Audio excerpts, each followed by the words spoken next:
Insurance होता है policy holder की सुरक्षा के लिए, जैसे कि हेल्थ इंश्योरेंस मेडिकल इमरजेंसी के वक्त अचानक आने वाले आर्थिक बोझ से बचाता है। लेकिन बहुत से लोग इंश्योरेंस में सुरक्षा के साथ साथ रिटर्न भी ढूंढने लगते हैं और यही हो जाती है चूक, क्योंकि ऐसे में ना तो पर्याप्त कवर मिल पाता है और ना ही संतोषजनक रिटर्न। इसीलिए योर मनी में बार बार आपसे यही हम कहते हैं कि इंश्योरेंस में इन्वेस्ट ना करें। आज हम लेंगे इंश्योरेंस से जुड़े सवाल और इनके जवाब देने के लिए हमारे साथ है बजाज कैपिटल के ग्रुप सीईओ अनिल चोपड़ा। आपका स्वागत है अनिल। सवाल जवाब से पहले एक नजर डालते हैं शो की हाइलाइट्स पर। सचिन पर है पूरे परिवार की जिम्मेदारी, लेकिन अब तक नहीं लिया कोई इंश्योरेंस। जितेंद्र को यूलिप में हो रहा है घाटा, तो अब क्या होनी चाहिए उनकी स्ट्रैटेजी। अभी को चाहिए 1 करोड़ की टर्म पॉलिसी या 2 कंपनियों से लेना चाहिए 50-50 लाख का कवर। शुरुआत करते हैं पहले दर्शक के साथ। बंगलुरु से मनीष फोन लाइन पर जुड़े हुए हैं। नमस्कार मनीष, सवाल पूछिए। नमस्कार मैडम, मेरा नाम मनीष वर्मा है। मैं सॉफ्टवेयर इंजीनियर हूं बेंगलोर से और मेरी आय तकरीबन 9 लाख रुपए सालाना है। मैं एक चाइल्ड प्लान लेना चाहता हूं और एक पेंशन प्लान लेना चाहता हूं। तो जैसा मैंने आपके प्रोग्राम में देखा रेगुलरली मैम की आपके जो इन्वेस्टर गुरु है वो बताते हैं कि चाइल्ड प्लान नहीं लेना चाहिए और डायरेक्टली मनी को यूलिप में इक्विटी में डालना चाहिए। तो मैं जानना चाहता हूँ क्या कोई ऐसा प्लान है जिसमें जो इक्विटी में डाले या हमें इंडिविजुअली मार्केट से 1-on-1 इक्विटी खरीद के उनमें इन्वेस्ट करना चाहिए। बिल्कुल बिल्कुल, आपके सवाल का जवाब देंगे अनिल जी। यहाँ पर अपने बच्चे की सुरक्षा के लिए और खुद की रिटायरमेंट के लिए प्लानिंग करना चाहते हैं और मेरे ख्याल से इक्विटी डायरेक्ट मार्केट में इन्वेस्ट करने को लेके थोड़े से यहाँ पर मनीष कंफ्यूज भी दिखाई दे रहे हैं। तो सबसे पहले तो इक्विटीज का जो पूरा फंडा है बाजार में निवेश करने का और उसे फायदे उठाने का, वो हम इन्हें समझाते हैं। हाँ डेफिनेटली, देखिए इक्विटी एक इतनी इंपॉर्टेंट एसेट क्लास है कि अगर आप अपनी सेविंग्स का कुछ पैसा यहाँ एलोकेट नहीं करेंगे तो आप वेल्थ क्रिएट नहीं कर पाएंगे, आप अपने गोल्स को आराम से पूरा नहीं कर पाएंगे। आप कोई भी इंसान 100% पैसा अपना डेट में लगा के या एंडोमेंट प्लान्स में लगा के या गोल्ड में लगा के वेल्थ क्रिएट नहीं कर पाया है। तो इक्विटी में एलोकेशन तो बहुत इंपॉर्टेंट है और थोड़ा उसमें रिस्क रहता है, लेकिन वो रिस्क अगर आप लंबे समय के लिए इन्वेस्ट करते हैं, आपका टाइम होराइजन लंबा है, आप डिसिप्लिन के साथ इन्वेस्ट करते हैं, आप एक अनुशासन के साथ पोर्टफोलियो बना के डाइवर्सिफाई करके इन्वेस्ट करते हैं, तब आप डेफिनेटली पाते हैं कि आप अच्छी खासी पूंजी जमा कर लेते हैं। लेकिन वो गोल लंबा होना चाहिए, जैसे कि रिटायरमेंट या बच्चे की हायर एजुकेशन या बच्चों की शादी वगैरह। इक्विटी में निवेश करने के कई सारे तरीके हैं, ये समझ लेना बहुत जरूरी है कि कौन सा तरीका आपके लिए फायदेमंद रहेगा। सबसे पहली तो ऑप्शन ये रहती है कि आप डायरेक्टली स्टॉक मार्केट में स्टॉक्स सेलेक्ट करके निवेश करें। वो हमारी सलाह ये रहती है कि उससे दूरी रहें तो बेहतर रहेगा, क्योंकि 6000 कंपनियां हैं और ये किसी भी इंसान के लिए नामुमकिन या इम्पॉसिबल ही है कि वो सारी कंपनीज को ट्रैक करके ऐसी कंपनीज चुन सके जिनमें निवेश करने पे उसको फायदा हो जाएगा। तो ये तो सिर्फ फंड मैनेजर या जो रिसर्च एक्सपर्ट्स हैं जिनका 24 घंटे ये काम रहता है कि वो कंपनियों की रिसर्च करते हैं, उनकी मैनेजमेंट से इंटरव्यू करते हैं, उनकी विजिट्स करते हैं फैक्ट्रीज की, और तब जाके वो सिलेक्ट कर पाते हैं कि कौन सी कंपनी में इक्विटी में निवेश करना चाहिए। दूसरी ऑप्शन रहती है इक्विटी म्यूचुअल फंड्स की, और इंश्योरेंस से जुड़ी जो ऑप्शन रहती है वो रहती है यूलिप की। तो एक ये तकरीबन एक हमको आम सवाल ये पूछा जाता है कि यूलिप्स के थ्रू इक्विटी में निवेश किया जाए या कि इक्विटी म्यूचुअल फंड्स के थ्रू इक्विटी में निवेश किया जाए। डायरेक्ट स्टॉक से जैसे मैंने पहले कहा कि वो तो उनसे दूरी रहे तो ज्यादा बेहतर है।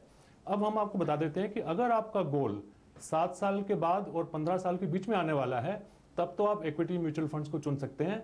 लेकिन अगर आपका गोल लंबा है, 15 साल के बाद आएगा, 20 साल के बाद आएगा, 25 साल के बाद आएगा, तब यूलिप एक बहुत ही अच्छा ऑप्शन बन जाता है, क्योंकि उसमें शुरू में तो कुछ एलोकेशन चार्जेस ज्यादा होते हैं, लेकिन जैसे ही पहले 3 से 5 साल का वक्त निकल जाता है, उसके बाद आपका जो पूंजी में जो एलोकेशन है इक्विटी की तरफ, वो उससे रिटर्न्स की उम्मीद बढ़ जाती है। और साथ ही आपको और भी बेनिफिट्स हैं, जैसे कि आपको टैक्स में बचत मिलती है हर साल जितना भी आप प्रीमियम पे करते हैं। इसके अलावा एक सम एश्योर्ड का बेनिफिट रहता है जो प्रोटेक्शन मिलती है फैमिली को। और अगर आप लंबे समय के लिए कंटिन्यूसली निवेश करते हैं 15 या 20 साल या 25 साल, तब आप अच्छी खासी पूंजी भी जोड़ पाते हैं। तो दोबारा से अगर हम समराइज करें, डायरेक्ट इक्विटी से दूर रहें, म्यूचुअल फंड में आप निवेश करें अगर आपका गोल 7 साल, 10 साल, 12 साल, 15 साल के बाद आने वाला है। लेकिन अगर गोल बहुत लंबा है, 20 साल, 25 साल या 30 साल का है, तब आप यूलिप में, अच्छे यूलिप में निवेश कर सकते हैं। मनीष, यहाँ पे जानना चाहेंगे आपसे, आपकी जो गोल है, आपके जो 2 गोल हैं, उनके लिए क्या टाइम होराइजन, क्या अवधि आपने यहाँ पर निश्चित की है? में उसके लिए 15 साल है और रिटायरमेंट के लिए 25 साल है। तो इन्होंने जो मुझे कहा कि यूलिप में लगाना चाहिए, तो क्या जैसे जो HDFC पेंशन प्लान यूलिप के हैं या बिरला सन लाइफ इंश्योरेंस यूलिप प्लान है, क्या हमें ये यूलिप प्लान लेना चाहिए? जरूर अनिल जी, इन्होंने जो रिसर्च की है वो यूलिप प्लान आपको कैसे लगते हैं, और इसके अलावा आप उन्हें कौन से यूलिप प्लान और सजेस्ट करेंगे?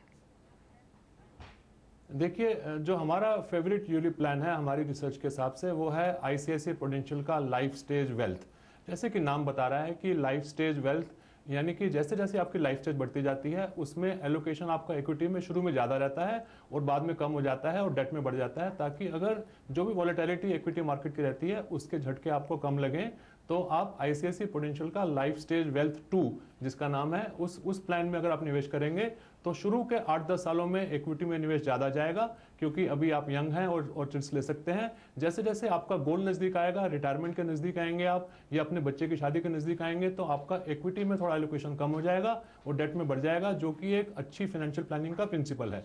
तो हम आपको ये सलाह देंगे कि आप इस टाइप का प्लान लें जिसमें गोल नज़दीक आने के वक्त आपके ज़्यादा जो एलोकेशन है वो डेट की तरफ मुड़ जाए या शिफ्ट हो जाए, ताकि आपको एंड में कोई रिस्क ना रहे और आप अपना गोल आराम से पूरा कर पाएं। रही बात, इन्होंने 2 और अपने गोल्स बताए हैं, एक तो बच्चे के लिए और एक अपनी रिटायरमेंट के लिए। रिटायरमेंट से जो जुड़ा इनका जो गोल है वो शायद उनको पेंशन चाहिए, तो उसके लिए जो HDFC का पर्सनल पेंशन प्लान है वो एक काफ़ी अच्छा प्लान है, क्योंकि उसमें ये अभी 25 साल तक लगातार प्रीमियम पे करके उसके बाद ये एन्युटी उससे अपनी ताउम्र पा पाएंगे। और उसमें एक और भी ऑप्शन रहता है, वो रहता है रिटर्न ऑफ परचेज प्राइस का, यानी कि नॉमिनी को जो पैसा आपका जमा है वो भी वापस मिल जाता है। यहाँ हमने इनके लिए एक एग्जाम्पल लिया कि अगर ये 50,000 रुपया सालाना प्रीमियम देते हैं और 10 साल का प्रीमियम पेइंग टर्म लेते हैं और 25 साल का प्रीमियम पेइंग टर्म लेते हैं, तो इनको तकरीबन 65 लाख रुपया जुड़ने की उम्मीद रखनी चाहिए जब ये 60 साल के हो जाएंगे, क्योंकि अभी 35 साल के हैं। और उसके बाद इनको सालाना 5 लाख रुपए तक की पेंशन मिल सकती है अगर हम 7 से 8% रिटर्न की उम्मीद करें। और साथ ही जो इनके नॉमिनी होंगे, इनके बच्चे होंगे, उनको भी 60 लाख रुपए वापस मिल जाएगा जब ये नहीं रहेंगे। तो HDFC का पर्सनल पेंशन प्लान एक अच्छा प्लान है। और एक लास्ट इनको बता दें कि जो उन्होंने बच्चों के लिए बात करी, तो उसके लिए ये कोटक लाइफ इंश्योरेंस का एक प्लान है, कोटक एश्योर्ड सेविंग प्लान। तो उसमें ये 10 इयर्स की प्रीमियम पेइंग टर्म है और 15 साल का प्लान है। उसमें निवेश करके अपने बच्चे के हायर एजुकेशन के लिए या शादी के लिए ये पूंजी जोड़ सकते हैं। बिल्कुल। तो मनीष, यहाँ पर आपको अपने सवाल का जवाब मिल गया है। मनीष के साथ साथ तमाम दर्शकों को बता दें कि गोल निर्धारित अगर करते हैं तो अगर 7 से 10 साल का कोई गोल है तो इक्विटी म्यूचुअल फंड में आपको निवेश करने की सलाह यहाँ दी जा रही है, लेकिन अगर आपको यूलिप में ही निवेश करना है तो आपका जो गोल है वो 15, 20 या 25 साल तक का होना चाहिए। योर मनी में फिलहाल वक्त है एक ब्रेक का, लेकिन आप बने रहिए हमारे साथ।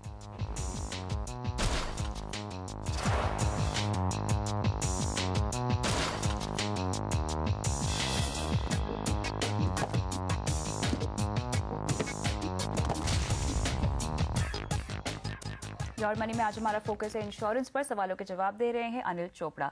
लेते हैं नांदेड़ से सचिन का सवाल। नमस्कार सचिन, सवाल पूछिए। जी नमस्ते। Hello sir. जी सर जी, 35 इयर्स ओल्ड का हूँ, सचिन जोड़ नांदेड़ से बोल रहा हूँ। सवाल ये है मेरा कि अभी तक मैंने इंश्योरेंस लिया नहीं। ठीक है। आपके परिवार में कौन कौन है? मेरे परिवार में मेरी वाइफ, मेरा एक बेटा और एक बेटी है। बेटा 5 साल का है, बेटी अभी 12 मंथ्स की है, 1 ईयर। ठीक है अनिल जी, यहाँ पर इनको अपने परिवार के लिए हेल्थ इंश्योरेंस चाहिए। आपको क्या लगता है किस तरह की सजेशन आप देंगे इन्हें? देखिए सचिन जी, आपने डेफिनेटली देर कर दी है। आप 35 साल के हो गए हैं। ये डिसीजन आपको लेना चाहिए था जब आपकी पहली कमाई स्टार्ट हुई थी, या शादी से भी पहले, या जब बच्चे हुए तो उसके भी पहले। लेकिन देर आए दुरुस्त आए, अभी भी ज़्यादा वक्त नहीं गुजरा है। अभी भी आप इमीडिएटली कुछ अच्छे प्लान्स लेके अपनी फैमिली को प्रोटेक्शन दे सकते हैं और साथ ही अपना खुद का जो मेंटल कॉन्फिडेंस है बढ़ा सकते हैं। हम आपको सलाह देंगे कि पहले तो आप एक टर्म प्लान लें जो कम से कम 25 लाख का हो, ताकि अगर कुछ आपको हो जाता है तो आपकी फैमिली का जो लाइफस्टाइल है वो बरकरार रहे, वो मेंटेन रहे और ज़्यादा उसके बल्कि उसमें इंप्रूवमेंट ही हो। उसके लिए हम आपको सलाह देते हैं कि कोटक का प्रेफर्ड टर्म प्लान आप स्टडी करें। इसमें आपका प्रीमियम पड़ेगा सिर्फ 5,000 रुपये साल का, 4,900 रुपये टू बी एग्जैक्ट, और आपको 25 लाख रुपए का इसमें सम अश्योर्ड मिल जाएगा। और ये 4,900 रुपये जो साल के हैं, ये रोज़ के तकरीबन सिर्फ 15 रुपये पड़ते हैं, यानी कि बहुत ही सस्ता प्लान है। और लेकिन आपको चाहिए ये कि अपनी जो भी आपकी जो टर्म्स एंड कंडीशन है उसको समझ लें और अपनी हेल्थ के बारे में बिल्कुल जो एक्यूरेट जो डिक्लेरेशन है वो कर दें इंश्योरेंस कंपनी को, ताकि बाद में क्लेम के वक्त कोई दिक्कत ना आए। इसके अलावा हम आपको ये भी सलाह देंगे कि आप एक कोटक एश्योर्ड सेविंग प्लान भी लें अपने बच्चों के लिए, क्योंकि आपके 2 बच्चे हैं और उसमें जो बेनिफिट्स हैं उसमें यह है कि शॉर्ट टर्म के हैं वो 10 साल आपको प्रीमियम पे करना पड़ेगा, लेकिन आपका जो सम एश्योर्ड है वो 15 साल तक रहेगा और साथ में हाई प्रोटेक्शन भी है फैमिली के लिए। तो हम आपको ये 2 सलाह देंगे कि एक तो टर्म प्लान लें और एक साथ में बच्चों के लिए कोटक का ये एश्योर्ड सेविंग प्लान लें। चलिए, तो यहाँ पे आपको सलाह दी जा रही है सचिन, जल्द से जल्द अपने लिए टर्म प्लान ले लीजिए और अपने बच्चों के लिए चाइल्ड प्लान भी लेने की आपको सलाह दी जा रही है। आगे बढ़ते हैं, लेते हैं जितेंद्र कुमार का सवाल। इनका ईमेल आया है। अनिल जी, इन्होंने अपने लिए मैक्स न्यूयॉर्क लाइफ इंश्योरेंस की एक पॉलिसी ली हुई है, super growth life maker fund है। करंट वैल्यू इसकी है 1,75,000 और इन्होंने 1,80,000 भरे हुए हैं। जानना चाहते हैं कि इस पॉलिसी में बने रहें या नहीं बने रहें, क्योंकि इन्होंने अभी तक 5 प्रीमियम 36,000 के भरे हुए हैं और 10 साल तक की ये पॉलिसी है। तो क्या सलाह होगी, क्या करना चाहिए उन्हें इस पॉलिसी का? देखिए, जैसे कि हम हमेशा से बताते आए हैं, ये एक यूलिप प्लान है और यूलिप प्लान में शुरू के साल में कुछ एलोकेशन ज़्यादा रहती है और इसलिए अगर आप जो उसकी फंड वैल्यू को कंपेयर करते हैं अपनी इन्वेस्टमेंट के साथ तो ये कोई अच्छी बात नहीं है, क्योंकि आप भूल जाते हैं कि आपको एक सम एश्योर्ड का बेनिफिट मिला हुआ है, आपके टैक्स में बचत हो रही है और असली जो बेनिफिट आपको होने वाला है अब आगे आने वाले वर्षों में ही होने वाला है। पहले 5 साल तो आपके निकल गए हैं और आपने जितना पैसा भरा है तकरीबन उतनी फंड वैल्यू भी है। अब आप इसको अगर कंटिन्यू करेंगे तो आपको रियल ग्रोथ मिलेगी। तो हमारी यही सलाह रहेगी कि आप बाकी 5 साल भी प्रीमियम पे करते रहें, तभी जाके आपकी पूंजी जुड़ पाएगी। अगर आप अभी इसको तोड़ने की कोशिश करेंगे, आपका सम एश्योर्ड खत्म हो जाएगा, साथ ही आपकी टैक्स में छूट भी खत्म हो जाएगी और शायद आपको कुछ सरेंडर चार्जेस लग के पैसे भी कम मिलेंगे। तो यूलिप प्लान है, लंबे समय तक बने रहें। योर मनी में फिलहाल वक्त है ब्रेक का, लेकिन आगे लेंगे और सवाल। आप बने रहिए हमारे साथ।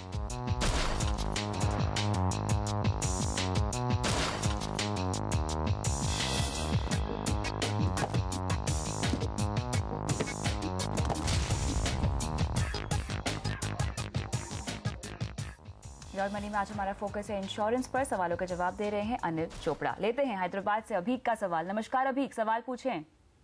नमस्कार कविता जी, नमस्कार। मेरा सवाल है, मैं एक टर्म इंश्योरेंस लेना चाहता हूँ और मैं 1 करोड़ का कवरेज लेना चाहता हूँ। ठीक है। और मैंने थोड़ी सी रिसर्च करी है इसमें और मैंने एगॉन से आई टर्म और अवीवा से आई लाइफ को चुना है। मेरा सवाल है कि क्या ये दोनों अच्छे प्लान हैं और क्या मैं एक ही प्लान लूं फॉर 1 करोड़ के लिए या फिर इन दोनों में हाफ करके डिवाइड कर दूं? बिल्कुल अनिल जी, अभी की तरह यहाँ पे कई सवाल ऐसे आते हैं, खासतौर से टर्म कवर लेने के लिए लोग अक्सर पूछते हैं कि क्या 2 कंपनी से हम टर्म कवर ले सकते हैं या नहीं। ये स्ट्रैटेजी कितनी सही लगती है आपको? हाँ नहीं, देखिए एक अच्छी स्ट्रेटजी है। अगर आप अगर आप सम एश्योर्ड लेने की कोशिश कर रहे हैं जैसे कि 1 करोड़ रुपए का, तो अगर 2 कंपनियों से लेंगे तो डेफिनेटली बेटर रहेगा। लेकिन हम आपको एक और स्ट्रेटजी देंगे कि बजाय इसके कि आप 2 अलग अलग कंपनियों से लें, आप 2 अलग अलग पीरियड्स के लिए भी ले सकते हैं। ये डिपेंड करेगा कि आपके गोल्स के ऊपर। फॉर एग्जाम्पल, अगर आपने कोई होम लोन लिया हुआ है जिसकी आप किस्तें उतार रहे हैं और अभी एक बड़ा रकम है जैसे 20-25 लाख का लोन लिया हुआ है, तो आप ऐसा कर सकते हैं कि एक 20 लाख का लोन तो पॉलिसी ले लें 10 साल के लिए, ताकि जैसे ही वो लोन पीरियड खत्म हो जाए तो आपके सिर से ये लायबिलिटी खत्म हो जाएगी। और दूसरा एक ले सकते हैं 80 लाख का 25 से 30 साल के लिए। तो इस तरह की स्ट्रेटेजी भी आप अपना सकते हैं। और रही बात कि आप कैसे चुने, तो आपको ये चाहिए कि आप रिसर्च कर ही रहे हैं, पहले तो ये देखिए कि जिस कंपनी का टर्म प्लान लेने की सोच रहे हैं आप, वो कितने सालों से इंडिया में बिजनेस कर रही है। उसके अलावा उसका जो क्लेम का जो सेटलमेंट रेशियो है, जो रिकॉर्ड है, वो कैसा है। और ये याद रखिए कि आपको अपनी हेल्थ के रिलेटेड जितनी भी डिक्लेरेशंस हैं वो आपको ऑनेस्टली पूरी बताना चाहिए। अपनी फैमिली की हेल्थ हिस्ट्री बतानी चाहिए, साथ ही अपना स्मोकिंग पैटर्न्स वगैरह और क्या ऑक्यूपेशन है वो भी बताना चाहिए। अगर आप ऑनलाइन ले रहे हैं तब ये याद रखिए कि क्लेम के वक्त आपके किसी फैमिली मेंबर को ही पूरा कार्रवाई करनी पड़ेगी, क्योंकि कोई एजेंट या कोई फाइनेंशियल प्लानर आपके सामने नहीं आएगा। तो ये भी हम आपको सलाह देंगे कि बेहतर ये रहेगा कि आप किसी एजेंट के थ्रू ये प्लान लें, ताकि जब क्लेम का अगर कोई ऐसी आता है कोई, तो उसमें वो आपकी पूरी मदद करे। और ये सारी टर्म्स कंडीशंस पढ़ के ही आप प्लान लें। बिल्कुल, और अपनी सारी डिटेल्स यहाँ पर आपको देनी बहुत बहुत ज़रूरी है। आगे बढ़ते हैं, लेते हैं चिराग का सवाल। नमस्कार चिराग, सवाल पूछिए। हेलो जी चिराग, सवाल पूछिए। नमस्कार जी। मैं टर्म प्लान लेना चाहता हूँ और टर्म प्लान के लिए मैंने 4-5 कंपनीज का सब ब्रोशर्स देखा है। सो जैसे एक कंपनी का ऑलमोस्ट फाइनलाइजेशन में आ गया, but at that time discussion के दौरान मेरे को पता चला कि वो कंपनी सिर्फ होती है कि सिर्फ आपका ऑड आवर्स में आपको इंश्योरेंस कवर होगा, you will not be covered during office hours. अच्छा। So that I am not able to understand ऐसा क्यों है करके, but company is not able to convince me. तो मैं ये जानना चाहता हूँ कि सभी कंपनी में ऐसा होता है, बिकॉज ये तो जब बात हुई तब उसके दौरान मेरे को पता चला, because it is not written anywhere. बिल्कुल बिल्कुल। अनिल जी, यहाँ पर टर्म प्लान लेने के लिए क्या इस तरह की भी कंडीशंस होती है कि जब तक ऑफिस आवर्स में है उतने टाइम तक आप कवर नहीं होते हैं? क्या ऐसा भी कोई रूल है किसी पॉलिसी में? नहीं, देखिए ये डिपेंड करता है कि इनका क्या ऑक्यूपेशन है, क्योंकि कुछ ऑक्यूपेशंस ऐसे समझे जाते हैं, कुछ ऐसे पेशे हैं जिनको ज़्यादा रिस्की माना जाता है। जैसे कि अगर कोई फायर ब्रिगेड में काम करता है या पुलिस में है या किसी ऐसी फैक्ट्री में काम करता है जहाँ पे डेंजर ज़्यादा रहता है, तब कुछ एक्सक्लूजन्स हो जाते हैं कि अगर ऑफिस आवर्स में वो ड्यूटी करते हुए अगर कुछ होता है, क्योंकि उसमें रिस्क फैक्टर ज़्यादा रहता है। तो हमें मालूम नहीं है। चिराग जी, आप बताइए जरा, आपका क्या ऑक्यूपेशन है, किस धंधे में लगे हैं आप? बेसिकली मैं रिफाइनरी सेक्टर्स में मैनेजर्स का उसमें। हाँ, तो आपको डेफिनेटली उस कंपनी का प्लान नहीं लेना चाहिए जो आपको ऑफिस आवर्स में कवर नहीं दे रहा है। और ये किसी एक आध पॉलिसी में ऐसा हो सकता है, लेकिन नॉर्मली सब पॉलिसीज में अगर आप अपना डिक्लेयर कर रहे हैं कि क्या ऑक्यूपेशन आपका, आप रिफाइनरी में काम करते हैं, अगर रिफाइनरी में इंश्योरेंस कंपनी को लगता है कि ज़्यादा रिस्क रहता है, अगर आप ऑफशोर रहते हैं या वहाँ पे कुछ ऑक्यूपेशनल हैजार्ड्स हैं, तब आपको पहले से ही क्लियर कर देंगे कि आपका जो क्लेम है वो किस सूरत में एडमिट होगा और किस सूरत में वो रेपुडिएट हो सकता है। तो आप ये चीज़ पहले से ही क्लियर कर लें, अपना ऑक्यूपेशन इंश्योरेंस कंपनी को बता के फिर ही प्लान लें। आगे बढ़ते हैं, लेते हैं शिमला से अजय का सवाल। ईमेल किया है अजय ने अपना सवाल हमें। उम्र है इनकी 35 साल, 2 लाख का हेल्थ इंश्योरेंस और 50 लाख का टर्म इंश्योरेंस खरीदना ये चाहते हैं। अवीवा और अपोलो म्यूनिक के प्लान इन्होंने देखे हैं, जानना चाहते हैं कि ये प्लान्स लेने चाहिए या नहीं। अनिल जी, क्या राय होगी? देखिए, एक तो वही राय होगी अजय जी के लिए कि थोड़ा लेट ये इंश्योरेंस के लिए जाग रहे हैं। बाकी सारे दर्शकों को हम ये सलाह देंगे कि जैसे ही वो अपनी जॉब स्टार्ट करते हैं, करियर स्टार्ट करते हैं, चाहे शादी नहीं भी हुई है, तभी अगर 25-26 साल की उम्र में ही आप टर्म प्लान ले लेते हैं और हेल्थ इंश्योरेंस ले लेते हैं तो आपको प्रीमियम कम पड़ता है।